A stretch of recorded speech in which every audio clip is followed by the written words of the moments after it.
Um passarinho para voar precisa de duas asas. Você nunca vai encontrar um passarinho voando com uma asa só. O indivíduo, para ser bem sucedido na vida, ele tem que aprender a trabalhar com os dois lados do cérebro. Tudo aquilo que você concentra, aumenta. É assim que o cérebro funciona. Se você se concentrar nos seus problemas, eles vão aumentar. Se você se concentrar na solução dos seus problemas, a solução aumenta. Nós também temos os nossos termostatos. Você tem um termostato para dinheiro. É como se tivesse escrito em letra invisível na sua testa quanto que você vale por ano. É isso que você está ganhando.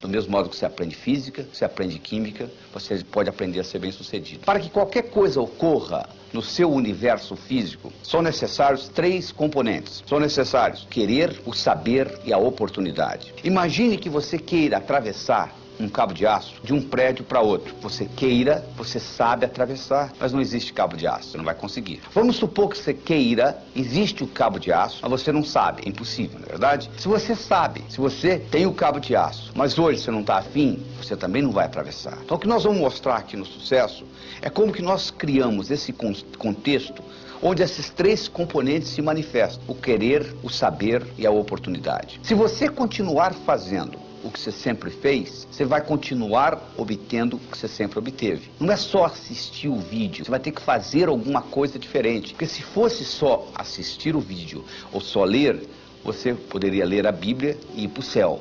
Não é bem assim, não é verdade? Então o que nós vamos exigir aqui é que você assista o vídeo. Você vai ter que assistir esse vídeo várias vezes, porque repetição é a mãe do aprendizado. Como é que você aprendeu a andar? Você levantou, caiu, levantou, caiu, até que um dia você andou, não é verdade? Você não aprendeu da noite por dia. Sucesso também, nós não conseguimos aprender da noite por dia. Você tem que estudar, você tem que ler, você tem que assistir esse vídeo várias vezes, para que isso seja incorporado na sua estrutura psicológica e faça parte de você. Que você internalize, seja parte de você esse conhecimento que nós estamos passando aqui. Depois que houver uma internalização disto e você começar a aplicar, isso vai ficar automático para você. Então, do mesmo modo que escovar os dentes se tornou um hábito para você, sucesso pode se tornar um hábito. Mas para se criar um hábito, é necessário que pelo menos passe pelo seu cérebro aquele tipo de pensamento 21 vezes. O passado já passou e o futuro ainda não chegou. Então só existe o aqui e agora. Existem pessoas que se escondem no passado. Eu sou assim porque o meu pai fez isso, porque a mãe fez isso, porque a minha infância foi assim. A sua infância já passou. Não tem nada que você possa fazer a respeito. E não adianta você se preocupar com o futuro, porque o futuro ainda não chegou. Se você anotar todas as preocupações que você tem, mais de 99% daquilo que você se preocupa não vai acontecer nunca. Então você está perdendo tempo se preocupando com isso. Não é verdade? Então é isso que está aí. Você assista o vídeo, faça os exercícios, repita várias vezes e eu tenho certeza que a sua vida não será a mesma. Se você comprar um aparelho eletrônico numa loja, ele vem com um manual onde que liga, onde que desliga, como que regula. Não é verdade? Você recebeu isso aqui, que é a coisa mais sofisticada que existe no planeta. Chama-se cérebro. Tem 10 bilhões de neurônios, 100 trilhões de conexões nervosas. E você não está usando nem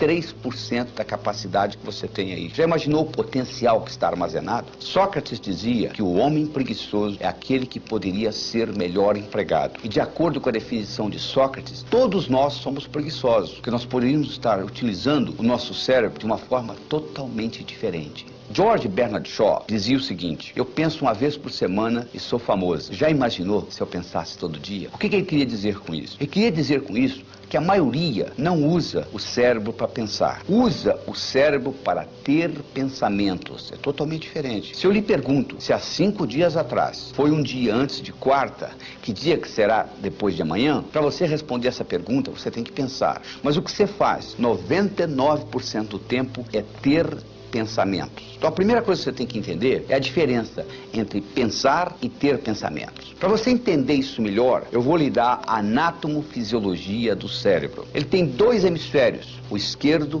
e o direito. O esquerdo armazena a razão, o direito armazena a emoção. Esses hemisférios, eles têm funções distintas. O esquerdo é digital, o direito é analógico. O esquerdo é analítico, o direito é sintético. O esquerdo pensa em preto e branco, o direito pensa em colorido. O esquerdo é detalhista, o direito é global. Você, por exemplo, tem um indivíduo que é muito cérebro esquerdo. Ele se preocupa com detalhe, mas ele não vê o todo. Ele consegue ver a árvore muito bem, mas ele não consegue ver a floresta. O indivíduo que é cérebro direito, predominantemente, ele já faz o contrário. Ele consegue ver o todo, mas ele não consegue ver o detalhe. Ele consegue ver a floresta, mas ele não consegue ver a árvore. Então o que nós estamos fazendo aqui? Nós temos que fazer um equilíbrio entre o cérebro esquerdo e o direito, entre a razão e a emoção. Todas as vezes que houver uma incongruência, uma discrepância entre o cérebro esquerdo e o cérebro direito, você paga um preço. Se você disser assim, cérebro esquerdo, eu vou roubar um banco, e o cérebro direito, a emoção disser, não faça isso não que é antiético, e você vai e rouba o banco, 10 anos depois você aparece com câncer, o que aconteceu? Houve uma incongruência, houve um conflito entre a parte esquerda e a parte direita do seu cérebro, houve uma depressão do seu sistema imunológico, e com isto você sofre um câncer 10 anos depois. Além disto, se você aprende a integrar esses dois lados do cérebro,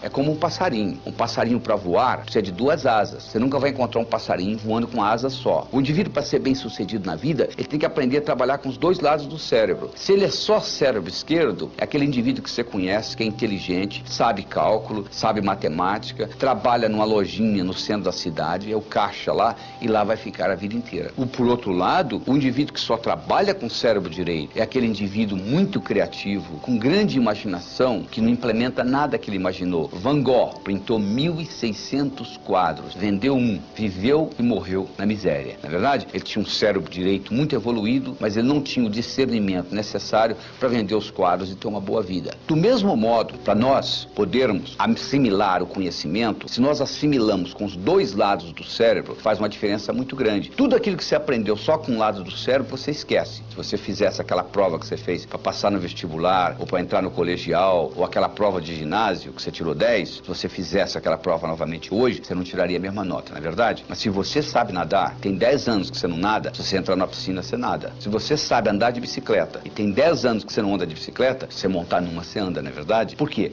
Andar de bicicleta, nadar, você aprendeu com os dois lados do cérebro. E aquilo que você fez lá na escola, você aprendeu com um lado só do cérebro. Por isso que você esqueceu. Então o que você faz? Você passa a vida inteira aprendendo, esquecendo, aprendendo, esquecendo, aprendendo, esquecendo. Mas mesmo assim, aprendendo e esquecendo, você está melhor do que aquele indivíduo que não aprendeu, não é verdade? Porque o conhecimento você esqueceu, mas sobrou alguma coisa. Sabe o que sobrou? A sua habilidade de pensar. Como é que você usa o seu cérebro para melhorar o seu discernimento, para você poder fazer decisões de uma forma melhor. Tem gente que tem dificuldade para fazer decisões. O indivíduo não consegue decidir entre uma coisa e outra. É como se uma parte do cérebro queria uma coisa, outra parte do cérebro queria outra. E ele acaba não decidindo por nenhuma das duas. E isso é muito importante se aprender na vida, porque a sua vida você está fazendo constantes decisões. E outra coisa importante que você tem que entender como o cérebro funciona, existe uma lei universal chamada lei do aumento. Tudo aquilo que você concentra, aumenta. É assim que o cérebro funciona. Se você se concentrar nos seus problemas, eles vão aumentar. Se você se concentrar na solução dos seus problemas, a solução aumenta. Então é muito importante você focalizar onde você quer gastar a sua energia.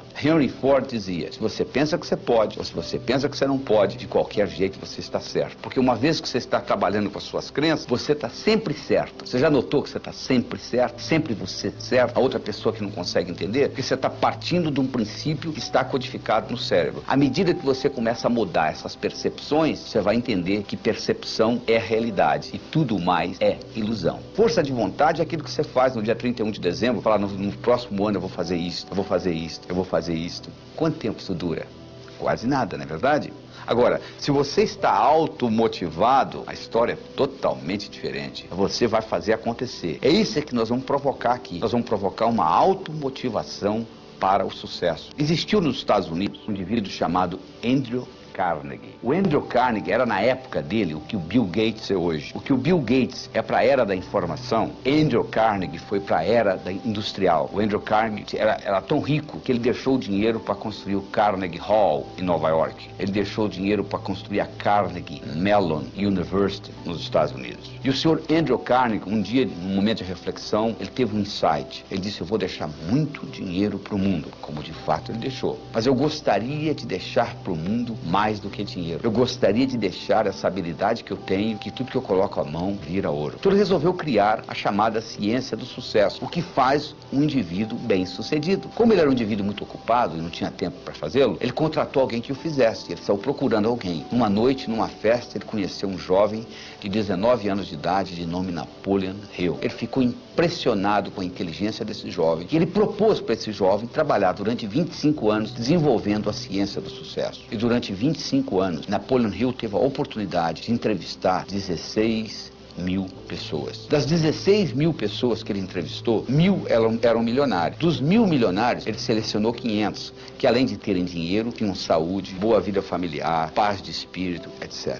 E ele estudou profundamente as características desses indivíduos e comparou com o resto. Pessoas, de um modo geral, o que elas fazem? Elas se escondem no passado ou se escondem no futuro. É muito fácil você se esconder no passado. Você reclama que você é do jeito que você é por causa das circunstâncias da sua infância, do modo que seu pai lhe batia, sua mãe te tratava, etc. Ou você pode se esconder no futuro, se preocupar com as coisas que vão acontecer. Você já prestou atenção na palavra preocupar? Pré-ocupar. O que é pré-ocupar? É você ocupar a sua mente antes da hora. Se a sua mente estiver ocupada, você não tem tempo de pré-ocupar. E como é que você ocupa a sua mente? Se comprometendo em fazer uma diferença na sua vida. Se você hoje de manhã teve no café da manhã ovos com presunto, a galinha que botou os ovos estava envolvida no seu café da manhã. O porco estava comprometido. Ele deu a vida pelo presunto, para ser transformado em presunto. Entende a diferença? No seu cérebro não existe futuro. Sabia disso? Você já acordou amanhã? Não, é sempre hoje.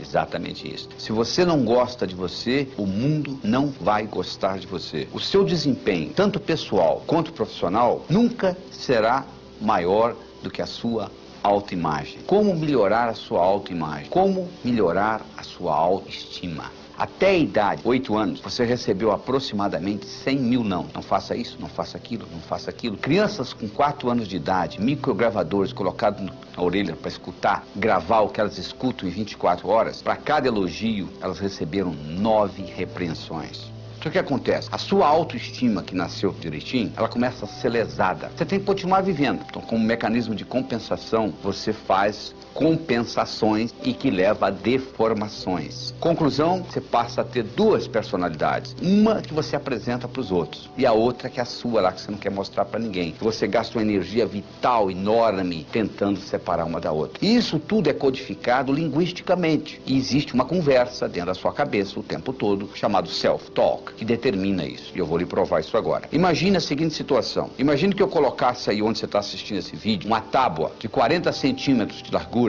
e 10 metros de comprimento. E eu colocasse no chão e solicitasse que você andasse nessa tábua de um lado para o outro. Você conseguiria? Provavelmente sim. Agora eu pegaria essa tábua e colocaria essa tábua entre os 2 prédios Twin Towers do World Trade Center em Nova York, 2 prédios mais altos de Nova York. E agora eu solicitaria que você atravessasse essa tábua de um lado para o outro. Você faria? Provavelmente não. Mas fisicamente você consegue fazer. Você não fez lá, não andaria no chão? O que acontece? Imediatamente vai aparecer no seu cérebro chamado self-talk. Olha, você vai escorregar, ó, você vai cair, ó, vai ventar, não é verdade? Você nunca deixou de fazer nada na vida porque o seu peito doeu, ou porque o seu braço doeu, ou porque a sua perna doeu. Você deixou de fazer alguma coisa na vida, que alguma coisa aconteceu dentro do seu cérebro, não é verdade? Pois é, isso tem muito a ver com a codificação que você tem da sua autoestima. Porque essa autoestima foi gerada através do seu crescimento, do seu desenvolvimento. Nos primeiros 7 anos de vida, você não tinha capacidade cognitiva. O seu cérebro funcionava como se fosse uma esponja. Você estava consciente, mas você não estava consciente que você estava consciente. Essa é a verdade. Então a religião que você tem, os preconceitos, as suas crenças com relação a dinheiro, a Deus, a amor, a saúde, a velhice, tudo isso foi codificado nos primeiros 7 anos de vida. Dos 7 aos 14, você entrou na fase de modelação. Você começou a modelar os outros. Você começou a copiar o comportamento das pessoas. Se a sua mãe dizia, não minta, mas você ouvia ela mentindo pro vizinho, você chegava à seguinte conclusão, mentir é válido. Ou seja, você incorporava o comportamento e não o que as pessoas estavam dizendo. E você começou a fazer julgamentos. Por volta dos 14 anos, você entrou na terceira fase, que é a chamada fase de socialização. Você começou a se socializar com os outros. E teoricamente, teoricamente, somente teoricamente,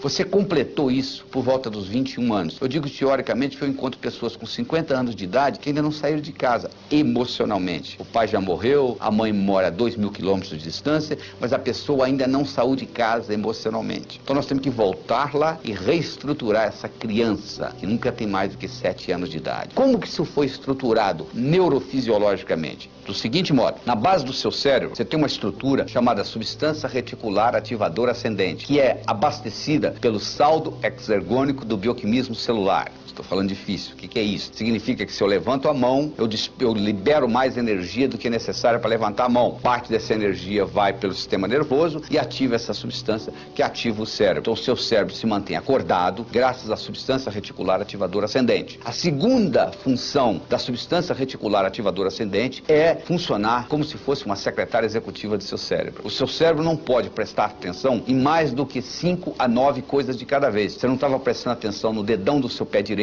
até que eu falei, nem tampouco na ponta do seu nariz, nem no lóbulo da orelha esquerda, e assim por diante. Porque você não pode prestar atenção em tudo isso, no que eu estou falando, na temperatura da sala. Opa, peraí, tem que ter uma prioridade. E a substância reticular ativadora ascendente estabelece essa prioridade. Quem estabelece para ela? O cérebro. O cérebro diz, ó, isso é importante, eu quero ver, isso não é importante, eu não quero ver. Então as suas crenças foram codificadas e o cérebro diz para a substância reticular, é isso aí. Então imagina uma menina com 12 anos de idade abusada sexualmente. Ela chega à seguinte conclusão, homem não presta. O cérebro dela diz para a substância reticular, então se você encontrar um homem que não presta, eu quero saber. Quando você encontrar um que não presta, eu não quero ver. E daí para frente, o que é que ela vai encontrar na vida? Homens que não prestam. Então com isso se perpetua. E você então passa a ter a sua vivência de acordo com as suas crenças, de acordo com a sua autoestima. Tá entendendo como a coisa funciona? Se você quiser mudar a sua vida, você tem que começar mudando a sua autoestima, mudando a sua percepção, você muda a sua realidade. Coisas são óbvias, não é verdade? Mas o óbvio só é óbvio para a mente preparada. Então nós temos que preparar essa mente, e como que nós preparamos? Mudando essa janela, mudando a sua percepção. Sabe como é que eles treinam o elefante? Eles pegam uma corda, amarram no elefante, amarram numa árvore. Ele tenta sair e não consegue, tenta sair e não consegue. Ele desiste. Isso quando ele é bebê. Aí ele cresce pensando que ele está amarrado numa árvore. Quando ele já é adulto, o palhaço amarra uma corda nele, amarra na perna do tamborete da cadeira lá, ele continua pensando que está amarrado numa árvore. Nós podemos fazer a mesma coisa com pulgas. Você coloca a pulga dentro de um jarro, fecha o jarro, a pulga não gosta de ficar dentro do jarro, ela pula, volta, ela bate na tampa do jarro, até que ela começa a se machucar, ela começa a pular um pouquinho mais baixo. Depois que ela está fazendo isso, você vai lá e tira a tampa do jarro, ela nunca mais pula fora do jarro. Você não está acreditando? Faça experiência em casa. Você não precisa fazer experiência em casa, é só olhar no espelho. Quantas coisas você codificou na infância que você continua carregando com você, que são totalmente obsoletas? Nós somos animais linguísticos. Linguagem nos diferencia dos outros seres e nos faz humanos. Nós temos 2 tipos de linguagem. Nós temos uma linguagem geração e uma linguagem que não geração. Se eu disser para você, a temperatura dessa sala está quente, mudou alguma coisa no universo? Absolutamente nada. A temperatura continua a mesma, não é verdade? Isso é uma linguagem que não gera ação. Agora, se você estivesse aqui e eu dissesse para você, segura essa caneta, por favor, e você segurasse, a caneta teria passado da minha mão para a sua. O que aconteceu? Aconteceu uma ação. Essa linguagem, solicitação, gerou uma ação. Você quer ver uma outra linguagem que gera ação? Declaração. Você vai perante o juiz, homem e mulher, e o juiz diz, eu declaro vocês marido e mulher, e 5 segundos depois que ele acabou de dizer isso, você levanta a mão e diz assim, sou juiz, eu não quero me casar mais. Sabe o que ele vai dizer para você? Agora é muito tarde, você agora tem que se divorciar, porque eu já declarei, eu já criei uma realidade jurídica na sua vida, através de uma declaração. Então vamos analisar isso mais cuidadosamente. Imagine se ao invés do juiz, você fosse o seu vizinho que é bancário, pedisse a ele para lhe casar. Você acha que ficaria válido? Claro que não. Ele não tem autonomia, ele não tem autoridade para declarar marido e mulher, não é verdade? Então para você ter uma declaração, você tem que ter autoridade. Segundo, tem que acontecer no aqui e agora. O juiz não diz, eu declaro que vocês serão marido e mulher. O juiz diz, eu declaro que vocês são. E terceiro, tem que ser positivo. Ou seja, o juiz não declara, eu declaro que vocês não são mais solteiros. Isso não é declaração. A declaração é no positivo, é no aqui e agora, e alguém que tem autoridade. Agora eu lhe pergunto, quem tem mais autoridade sobre você? Você. Então você tem a possibilidade de recriar você linguisticamente. Esta é a verdade. E como é que você recria você linguisticamente? Declarando. Eu declaro que sou inteligente. Ser fazer, ter. As pessoas pensam que é o contrário. Se eu tivesse inteligência, não, eu declaro ser inteligente. Eu passo a fazer o que gente inteligente faz, eu passo a ter inteligência. Eu declaro ser próspero, eu passo a fazer o que gente próspera faz, eu passo a ter prosperidade. Por isso que o ser vem antes do ter. Porque se você tiver o ter sem o ser, não pertence a você. Eu declaro ser a força criadora na minha vida. Significa que tudo que ocorrer de bom e tudo que ocorrer de ruim, eu sou responsável. Eu declaro ser saudável, fisicamente, mentalmente, emocionalmente, espiritualmente. Eu declaro ser sincero para comigo mesmo. Eu declaro ser livre. Significa que eu sou livre, você é livre. Eu tenho direito de pensar o que eu quiser, você tem o direito de pensar o que você quiser. Então, à medida que você vai fazendo isso, você vai mudando a cibernética do seu cérebro. Nós também temos os nossos termostatos. Você tem um termostato para dinheiro, tá? Como se tivesse escrito em letra invisível na sua testa o quanto que você vale por ano, é isso que você está ganhando. Tem um termostato para saúde, você tem um termostato para relacionamentos, e você pode modificar esse termostato através da linguagem e através da visualização. Se você visualiza e sabe visualizar com nitidez, se você sabe visualizar a cores, isso tem um impacto enorme nesse termostato. Deixa eu contar para você uma história com relação a termostato. Era uma vez um indivíduo que era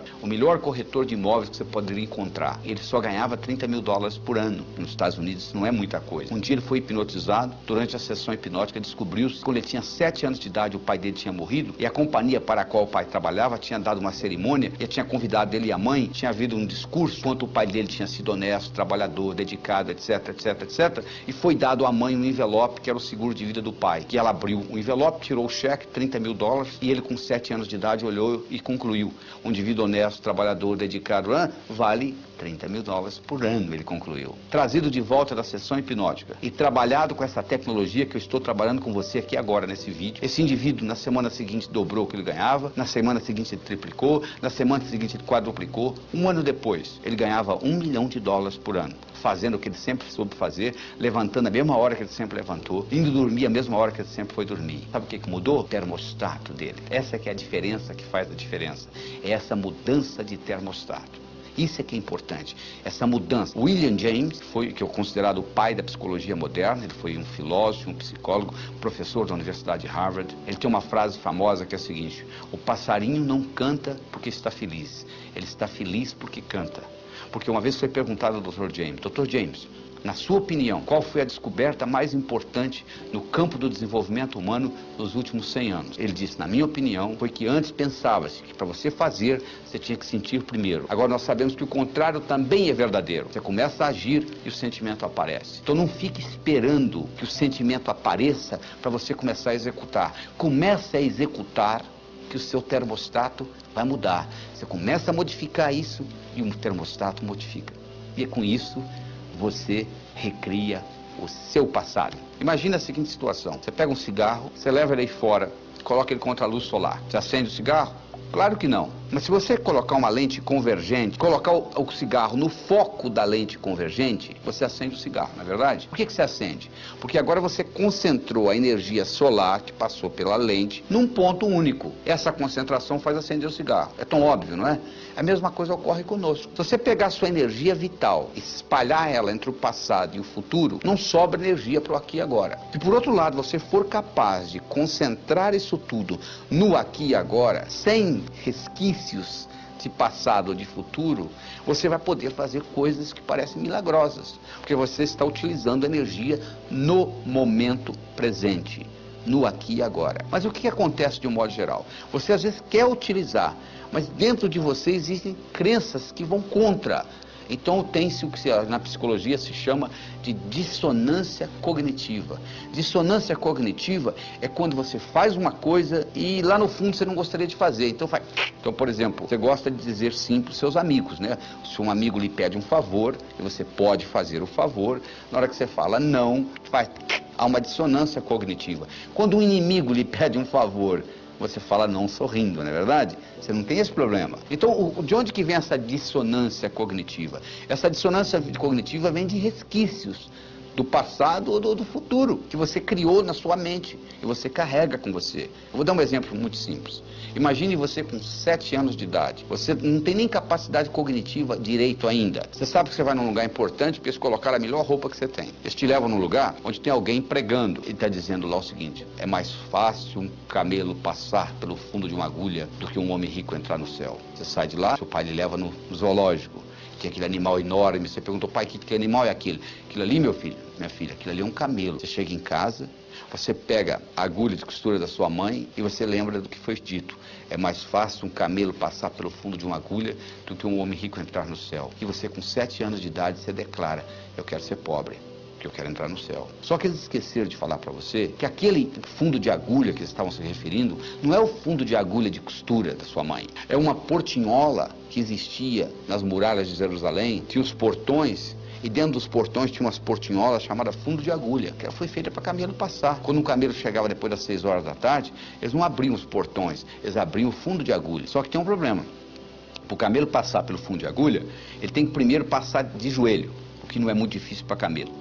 E segundo, ele tem que passar descarregado, tem que tirar a carga dele. É a mesma história. Para você entrar no reino dos céus, você tem que entrar humildemente. E você não vai levar seus bens materiais, não é verdade? Caixão não tem gaveta.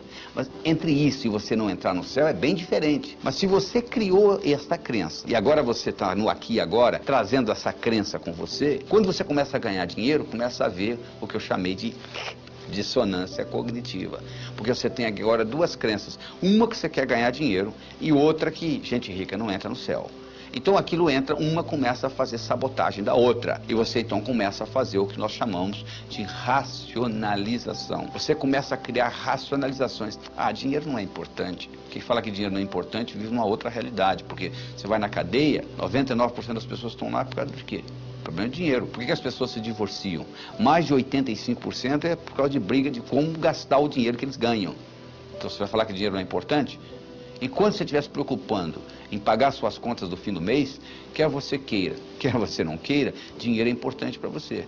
Dinheiro só deixa de ser importante o dia que você tem o bastante, e aí sim você vai se preocupar com coisas mais importantes que dinheiro. Você não tem nem ideia a força que você tem dentro de você. É igual um iceberg. O iceberg está 10% fora da água e 90% dentro da água. Você olha na superfície e você vê só aquele pouquinho. É a mesma história. Só que a nossa força está a nível inconsciente. Você conhece a história da mulher que estava dirigindo numa estrada deserta do Texas e a picape dela quebrou e ela foi consertar a picape e ela colocou o macaco para trocar o pneu que tinha furado também, etc. Na hora que ela estava levantando a picape, o filhinho dela de 4 anos de idade saiu de dentro da cabine, entrou debaixo da picape. E o macaco empenou e o menino ficou preso debaixo da picape. E ela foi lá e levantou, com menos de 50 quilos a mulher, levantou a picape para o menino sair. Agora eu lhe pergunto, de onde que ela tirou essa força? Do inconsciente. Diz que o Fernão Cortés, que conquistou o México, um dia ele estava passeando com os amigos dele a cavalo e eles foram atacados por uma tribo indígena. E eles começaram a matar o pessoal, os índios inclusive flecharam o cavalo morreu, e o Fernando Cortés saiu correndo, e os índios atrás, e ele pulou um desfiladeiro. Eles pegaram essa distância que o Fernando Cortés pulou, com toda aquela armadura dele, levaram para um campo de atletismo americano, e dificilmente um atleta consegue pular aquela distância que o Fernando Cortés pulou com a armadura. Por que ele pulou? Porque ele estava motivado, ou ele pulava ou ele morria. De onde que ele tirou essa força? Ele tirou essa força do inconsciente. Então você tem que aprender a usar esse tipo de força. Você tem que acertar por dentro para depois acertar por fora. Quando você está certo, o mundo está certo. Não tem nada errado com o mundo. O mundo, o universo, é um lugar paradoxal, potencialmente abundante, feito para todo mundo ganhar. Ah, se eu me mudasse dessa cidade, eu resolveria o meu problema. Sabe por que você não resolve o seu problema? Porque quando você muda, você leva você com você. Esse é o problema. Se você pudesse deixar você lá, seria diferente. Mas como você leva você com você, é o que acontece.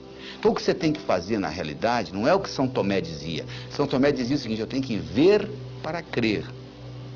O nosso trabalho aqui é exatamente o contrário. Você tem que crer para ver. Porque se você tiver que ver para crer, você vai estar sempre comendo poeira de alguém. As grandes descobertas, as grandes invenções do mundo ocorreram exatamente o contrário. Pessoas que acreditaram e manifestaram.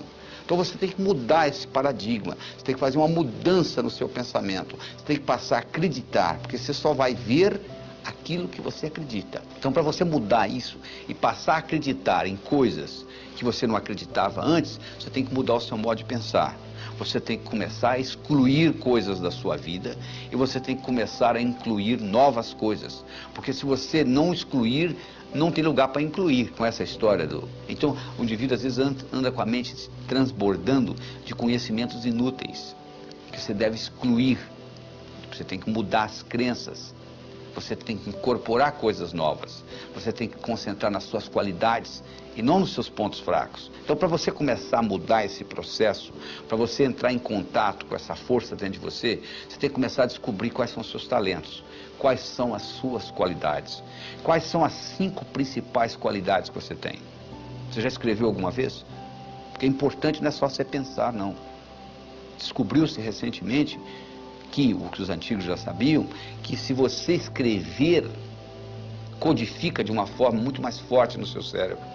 Então eu recomendo que você faça um exercício de casa, faça uma tarefa de escrever as suas 10 qualidades.